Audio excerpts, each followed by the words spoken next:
Howdy, folks. Back here in my office to give you a lecture on Poe and the Raven. So what I want to do is to give a little background information first about Poe and the Gothic and why he may have had some personal reasons to be fixated on loss of women and this deep sense of grief or mourning that seems to come out in his writing. So, all right, turn over to page 706. I want to look at a couple selections from an essay that Poe wrote called Philosophy of Composition. After Poe wrote The Raven, and he became wildly popular and everything, he actually did become something of a household name after writing The Raven. So Poe, wanting to cash in on that, enhance his fame and celebrity and maybe make a little extra money. As y'all have said, he was really kind of on the poor side. Yeah, he wrote this essay to explain why he wrote The Raven and everything that went into his composition of it. And, it's wonderfully revealing. You get a real sense of what Poe was angling for, what he was trying to accomplish in his poetry. So, okay, well, if you look on page 706, first of all, you're going to see here that Poe definitely was a practitioner of the Gothic. 706, this is about halfway down, talking about the frenzy that the narrator of The Raven is whipped up into. And this is all Gothic. The narrator is a Gothic hero here. Until at length the lover is at length excited to superstition and wildly propounds queries of a far different character, queries whose solution he has passionately at heart, propounds them half in superstition and half in that species of despair which delights in self-torture. Propounds them not altogether because he believes in the prophetic or demonic character of the bird, which reason assures him is merely repeating a lesson learned by rote, but because he experiences a frenzied pleasure in so modeling his questions as to receive from the expected nevermore the most delicious because the most intolerable of sorrow. So you have a sense here that Poe is trying to say that the focus is really on the narrator's state of mind, that the supernatural really might not be in place here at all. It's just this heightened state of anxiety and frenzy and despair and excitement and everything else. And that's all the stuff of the Gothic. I mean, just look at some of these words here. Excited to superstition, wildly, passionately, despair, delights in self-torture, frenzied pleasure. Okay, you're not going to see language like that in Susanna Rowson. You're not going to see language like that, definitely not in Benjamin Franklin. Everything is nice and neat and rational and logical and everything else. Again, this is this Poe's a romantic. Okay, so specifically, he's a dark romantic. So yes, he's interested in heightened states of mind that are forbidden or dark or frightening, unlike states of mind in Emerson and Thoreau, which are equally as irrational, but they're things like intuition, inspiration, inner divinity, things like that. So lighter, brighter side of the irrational. So that's the contrast there. Okay, so the question with Poe remains, why women? What's this focus on women? And Ligeia and the Raven are two of many stories that concern women, beloved women who have died in this sort of mournful and never-ending remembrance, as he says in The Raven, for these women who have passed. So let's try to explain that. Well, first of all, he talks about this in Philosophy of Composition, still on page 706. If you look at the top of the page, Poe says, when it most clearly allies itself to beauty, the death then of a beautiful woman is unquestionably the most poetical topic in the world. And equally is it beyond doubt that the lips best suited for such topic are those of a bereaved lover. So that is one of the most well-known lines from this essay, Death of a Beautiful Woman. Death of a Beautiful Woman, okay, is the most poetic topic out there. Now, Poe didn't invent this idea, you know, the idea that a beautiful woman dies and it's in her death that you realize how wonderful her and pure her love was, and it's only in death that we recognize these things. In life, evidently, you just kind of take other people for granted. It's only when, you know, how's that line go? Doesn't always seem to go that you don't know what you got till it's gone, right? Okay, Poe is saying this about beloved women. Poe didn't invent this idea, but he made it really popular. I think a lot of people read Romeo and Juliet in high school. Maybe you yourself suffered through it in high school or later. That you see that with Juliet. You know, she stabs herself. Oh, I can't live without the love of Romeo. I'd rather die. So she kills herself, and everyone says, oh my gosh, what a wonderful and pure love she had for Romeo. We also saw it in Hawthorne with Georgiana. When they die, it's when we see how true and good they really are. And this ties into a theme that we've talked about. Gender roles for women, expectations over the years have been that they are submissive to their men. They are submissive. And so when they're willing to die for the love of their man, then we are convinced just how true they are to that virtue of submissiveness. Okay, so all those things are going on with that idea of death of a beautiful woman. But Poe latches on to this theme of the death of the beautiful woman for some very personal reasons also. And in some, those personal reasons are that he had a great number of women who were close to him that died very early, too soon, far before he was able to let go of these women. And so these losses of these women in many ways defined Poe's life. So I'm not as smart as y'all are when it comes to making videos and stuff. So some of you were embedding your PowerPoint slides into your lectures. I'm just not that smart. I wish I were.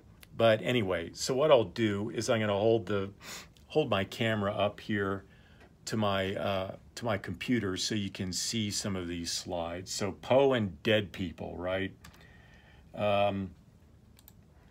Okay, so yeah, I don't know if you can see this here. Do people still watch The Sixth Sense?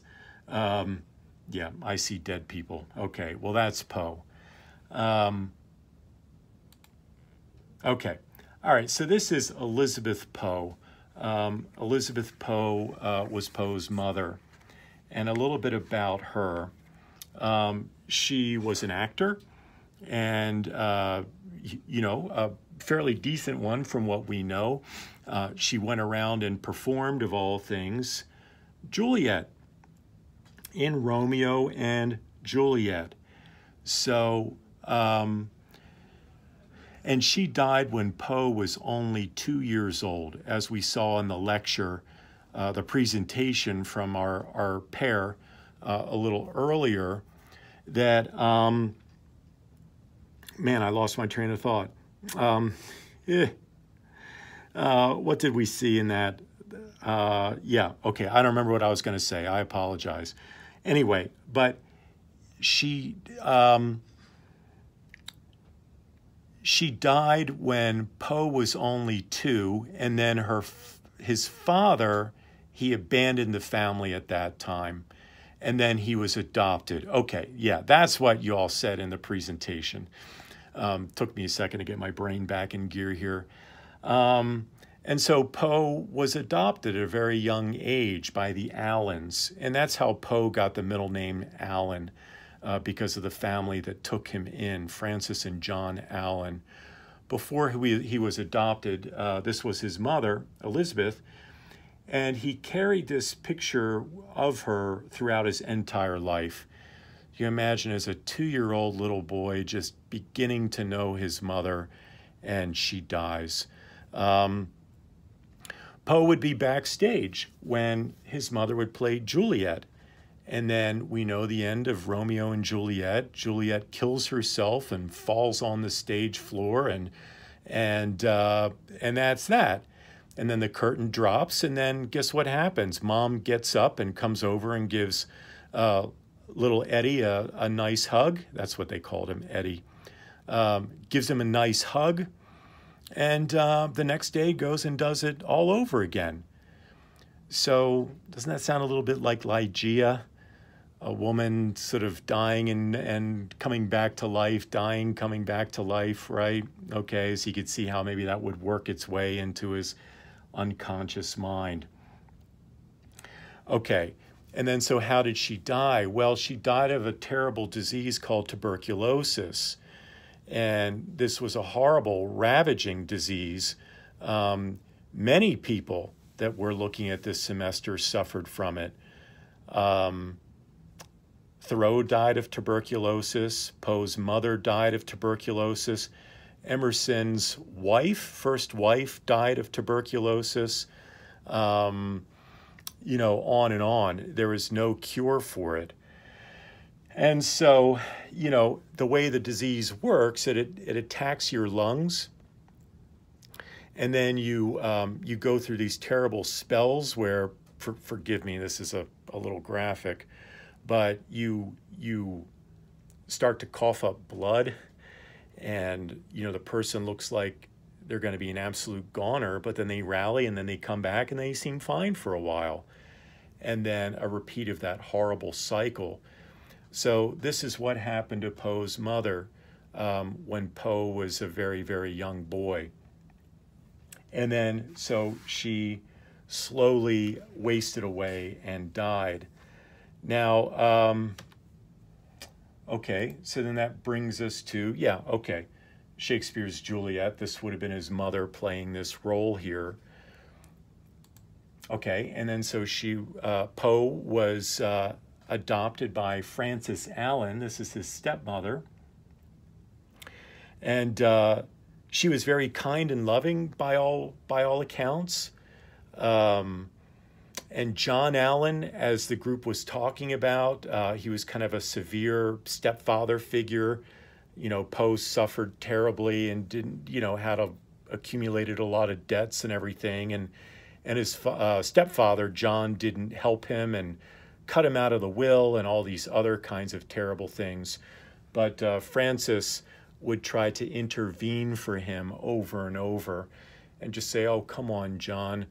Eddie's had a terrible life. Please lighten up on him and try to help. And then guess what? She contracted tuberculosis and slowly wasted away and died also.